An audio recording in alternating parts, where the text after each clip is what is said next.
नमस्कार, जन्मुखेंजी लाइव से सरोज सिन्हा स्वास्थ्य चर्चा के आज के एपिसोड में आपका स्वागत है। आज की भाग दौड़ भरी जिंदगी में घबराहट और बेचैनी एक आम समस्या बनती जा रही है।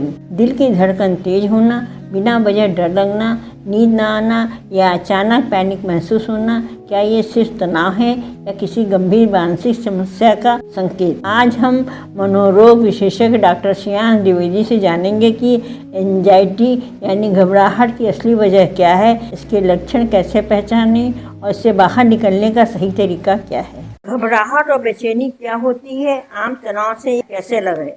कोई भी चीज़ जब आप उसको करना चाहें और आप एक रेजिस्टेंस को हिट करें, आप उस कोई भी आप चीज़ करेंगे तो कहीं ना कहीं रेजिस्टेंस आएगा ही। ठीक है, भले ही आपके प्लानिंग में रेजिस्टेंस हो कि आप प्लानिंग में कुछ पॉइंट्स हैं जो आप नहीं कर सकते हैं, कोई चीज़ के मैनेजमेंट में रेजिस्टेंस हो, कोई भी चीज़ का रेजिस्टेंस अगर आपको हिट कर रहा है और वो रेजिस्टेंस हिट करने के बाद अगर आप उसको नहीं ओवरकम कर पा रहे हैं और आप अपना पूरा एफर्ट सब कुछ लगा दे रहे हैं, उसके बाद भी नहीं कर पा रहे हैं, तो इसको हम लोग तनाव कहते हैं।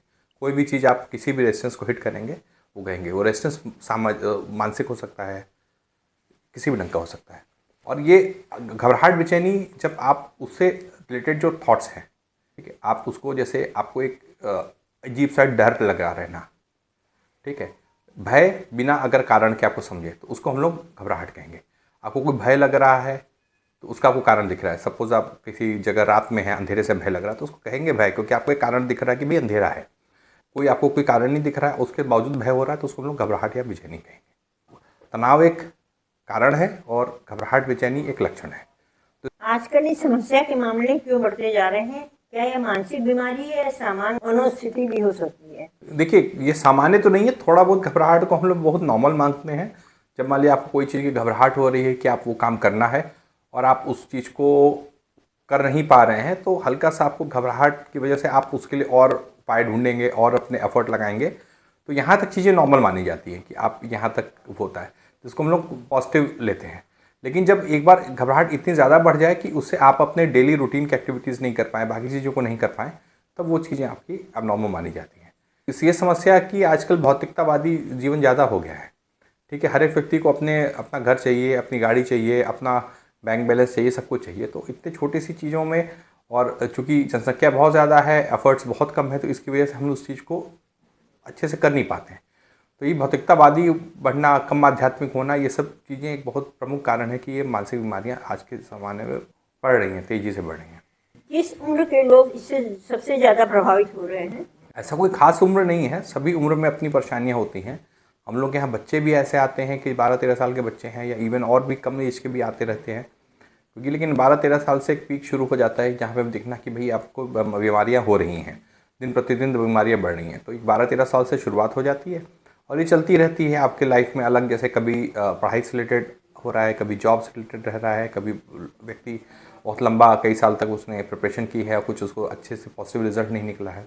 व्यक्तिगत समस्याएँ, पारिवारिक समस्याएँ, वैवाहिक समस्याएँ, और बाद में बच्चों, एक एज बढ़ने के बाद बच्चों से रिलेटेड समस्याओं की वजह से लोग आ जा रहे हैं। लेकिन जनरली देखा जाता है कोई व्यक्ति अगर जल्दी ही अर्ली एज में ये सब चीज़ों को अच्छे से मैनेज कर लिया है, हैंडल कर लिया है और उसमें एक आध्यात्मिकता है, तो वो बहुत कम चांस है कि वो दोबारा ऐसी बीमारी में हो आगे बढ़े। घबराहट की शुरुआती पहचान क्या होती है? किन लक्षणों से सतर्क होना चाहिए?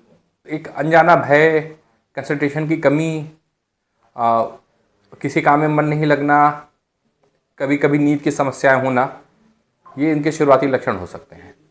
ठीक है, किसी भी चीज़ में बहुत ज़्यादा अत्यधिक सोचना या सोच विचार करना, ये सब इसके प्राइमरी लक्षण हो सकते हैं। अगर ऐसे लक्षण हैं तो फिर आपको एक मनोचिकित्सक से मिलना चाहिए। क्या बिना वजह डर लगना भी इसी का हिस्सा है? हाँ, जैसा भी आपको बताया कि भय अगर किसी कारण के ना हो तो उसी को हम लोग घबराहट या बेचैनी कहते हैं। पैनिक अटैक और सामान्य घबराहट में क्या फ़र्क है?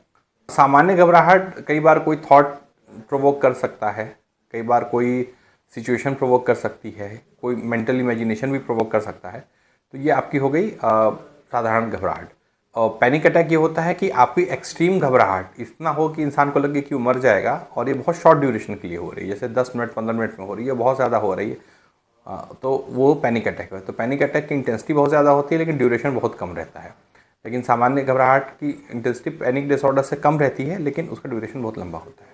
क्या सोशल मीडिया, मोबाइल और न्यूज़ की अधिकता इसका कारण बन रही है? हाँ, अधिक सोशल मीडिया यूज़ करना, भाई व्यक्ति सामान्य जीवन में न रह करके एक आपके वर्चुअल वर्ल्ड में रह रहा है, ठीक है, तो वो अपनी चीज़ों से हट रहा है, बेसिक चीज़ों से जो उनकी लाइफ में ज़्यादा इंपॉर्टेंट है। उसकी वजह से उसको ये ज़्यादा इंपॉर्टेंट है कि उसके लाइक्स कितने आए, कितने व्यूज़ आए, ठीक है, सोशल मीडिया में उसकी फ़ोटो पे किसने कमेंट किया, नहीं किया।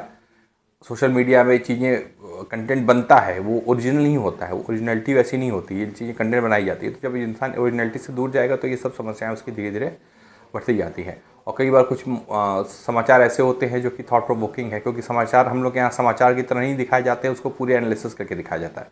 और पुराने ज़माने जब समाचार आपको एक घटना को विशेष को बोल दिया जाता था कि समाचार ये है, अब उसकी बहुत ज़्यादा क्रिटिकल एनालिसिस हो रही है।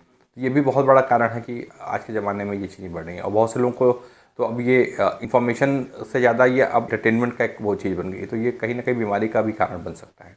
नौकरी, पढ़ाई और आर्थिक दबाव का इसमें कितना रोल है? देखिए, हर चीज़ का रोल है। ऐसा बोला है कि अभी जैसे मैंने आपको बताया था कि कोई भी आप किसी भी रेजिस्टेंस को हिट करते हैं, चाहे वो जॉब के लिए कर रहे हों या जॉब के अंदर आपकी रिस्पॉन्सिबिलिटी है उसको ओवरकम करने के लिए कर रहे हैं, पढ़ाई में आप एक सक्सेस चाह रहे हैं जो नहीं मिल रहा है, ठीक है, और आर्थिक दबाव भी आप कोई चीज़ चाहते हैं कि भाई आपकी आर्थिक स्थिति ऐसी हो जाए और वो चीज़ नहीं हो पा रही, तो ये सब तीनों चीज़ें इसको मिल करके आपका एक बड़ा रोल निभाती है। ये सब चीज़ कॉमन प्रॉब्लम है जो कि इंसान के लिए ज़्यादा इंपॉर्टेंट है। नौकरी, पढ़ाई, आर्थिक दबाव, रिलेशनशिप, ठीक है, ये सब चीज़ें मेन घबराहट, बेचैनी और डिप्रेशन का कारण है।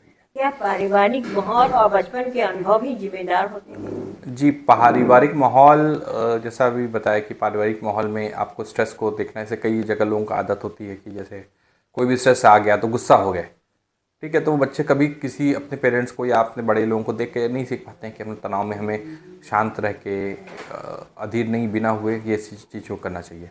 तो पारिवारिक माहौल आपके अर्ली लर्निंग में काम करता है। अगर आपके बड़े ही स्ट्रेस को अच्छे से डील करना नहीं चाहते हैं, चीज़ों में छोटी छोटी परेशानियों की वजह से बार बार वो स्ट्रेस में हो चले जाते हैं और उससे भागने की उनकी आदत है, तो बच्चे भी उस चीज़ को वही चीज़ को सीख पाएंगे। और बचपन के अनुभव ही वही पारिवारिक में ही बचपन के जो अनुभव मिलते हैं। कई बार स्कूल में किसी की बुलिंग हो जाती है कि कोई चढ़ा रहे हैं या कुछ कर रहे हैं, तो ऐसे बच्चे जनरली देखें कि एंग्जाइटी डिसऑर्डर के ज़्यादा वो हो जाते हैं। किसी को कुछ कह के बोलना कि भाई ये इसका दांत टूटा हुआ है, ये चश्मा लगाता है, या बाल कम है, तो या ये है, शरीर मोटा है, पतला है, लंबा है, छोटा है, तो ये सब चीज़ बोल के कहना जनरली उसके लिए एक इश्यूज़ बन जाते हैं। क्या घबराहट की ये समस्या पूरी तरह ठीक हो सकती है? जी, घबराहट की समस्या पूरी तरह से ठीक हो सकती है। इसके लिए कई तरह की ट्रीटमेंट अवेलेबल है। इलाज में दवाइयों की कितनी ज़रूरत होती है और काउंसलिंग और थेरेपी कितनी असरदार होती है? देखिए, जनरली माइल्ड लेवल तक उसको जो क्लासिफिकेशन होता है उसमें जनरली हम लोग दवाई नहीं देते हैं। माइल्ड लेवल के ऊपर जाता है, क्योंकि जनरली माइल्ड लेवल पे हमारे पास आते भी नहीं हैं जब तक कि समस्या ज़्यादा बढ़ नहीं जाती। मॉडरेट या सीवियर लेवल पे आते हैं, तो उस केस में हम लोग दवाइयाँ उनको देना शुरू कर देते हैं और साथ में काउंसलिंग या थेरेपी हम लोग देना शुरू करते हैं। इससे कि उनके विचारधारा जो एक सेट पैटर्न बन गया है कि ये हो रहा है तो ऐसा होगा, जो उन्होंने बचपन में जो चीज़ें सीख ली हैं, अनजाने में ही सीखी हैं, ठीक है, उसको करेक्ट करना ज़रूरी है, क्योंकि विचारधारा को बदलना, और ताकि उस सिचुएशन में आने के बाद उनका माइंड वैसे नहीं बिहेव करे जैसा वो अभी बिहेव कर रहा है। तो इस चीज़ को करेक्ट करके काउंसलिंग थेरेपी में किया जा सकता है। क्या योग, प्राणायाम या मेडिटेशन से राहत मिलती है? योग एक बहुत बड़ा टॉपिक है। जैसे योग अभी जो हम लोग को सिखाया जाता है कि भाई आपको ये आसन कर लिया जाए, या योगा क्लासेस जहाँ चलती हैं, जनरली वो योग नहीं है जिससे कि लोगों को होता है। वो आपको आसन दिखा देंगे या मुद्राएं सिखा देंगे, तो आसन मुद्रा से आपका शरीर में लचीलापन या फिर शरीर का कोई अंग के ऊपर ज़्यादा एनर्जी जाके वो आपको बेहतर बना सकती है, बट उससे कोई मानसिक आपको प्रभाव नहीं पड़ता है। रही बात प्राणायाम की, प्राणायाम मतलब कि एक सांस लेने की विशेष विधि, उसमें भी बहुत सी विधियाँ हैं, ठीक है, लेकिन सब आपके मानसिक चीज़ में नहीं होती। इनफैक्ट कई बार जो आपको जो कपालभाति वगैरह लोगों को बताते हैं कि इससे बहुत आराम मिलता है, लेकिन कपालभाति से इनफैक्ट आपके मतलब पेट की मोशंस बढ़ जाते हैं, लेकिन आपके दिमाग में कोई उससे कोई प्रभाव नहीं पड़ता, उल्टे उसको नेगेटिव प्रभाव पड़ता है। मतलब कोई पॉजिटिव प्रभाव नहीं पड़ता, उल्टे उस पर नेगेटिव प्रभाव पड़ता है। तो ये आपका हो गया प्राणायाम। तो कायदे से प्राणायाम जैसे डीप ब्रीदिंग, माइंडफुल ब्रीदिंग करना, और भी प्राणायाम के कई तरीके हैं जिसकी वजह से कि आपके विचार आने धीमे धीमे कम हो जाते हैं, और जब कम हो जाते हैं तो आप एक बेहतर ढंग से माइंड में क्लैरिटी आती है। और रही बात मेडिटेशन की, मेडिटेशन भी बहुत ज़रूरी है, क्योंकि प्राणायाम के बाद जब तक प्रत्याहार नहीं आता है आप मेडिटेट नहीं कर सकते हैं, ये बहुत इंपॉर्टेंट है। तो आपको मेडिटेशन के लिए एक अच्छे ढंग से प्राणायाम करना बहुत आवश्यक है। और लोग उसमें जैसे वही होता है कि अंधी रेस में लोग दौड़ रहे हैं कि भाई सब कोई मेडिटेशन कर रहा है तो मैं भी मेडिटेशन करूँ, मैं भी मेडिटेशन करूँ, या सब कोई योगा कर रहा है मैं भी योगा करूँ, या मैं भी प्राणायाम करूँ।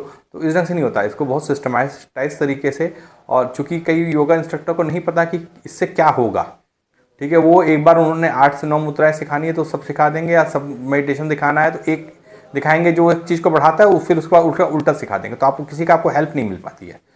ये बहुत इफेक्टिव तरीका, मतलब इनफैक्ट अगर बोला जाए इसको कायदे से किया जाए तो हो सकता है कि आपको बहुत सी चीज़ों की रिक्वायरमेंट दवाई की या वो सब चीज़ की कम हो जाए, बट अनफॉर्चुनेटली कि इसके बारे में अभी भी अवेयरनेस नहीं बढ़ा है, लोग एक एज अ होल उसको सिखा दे रहे हैं।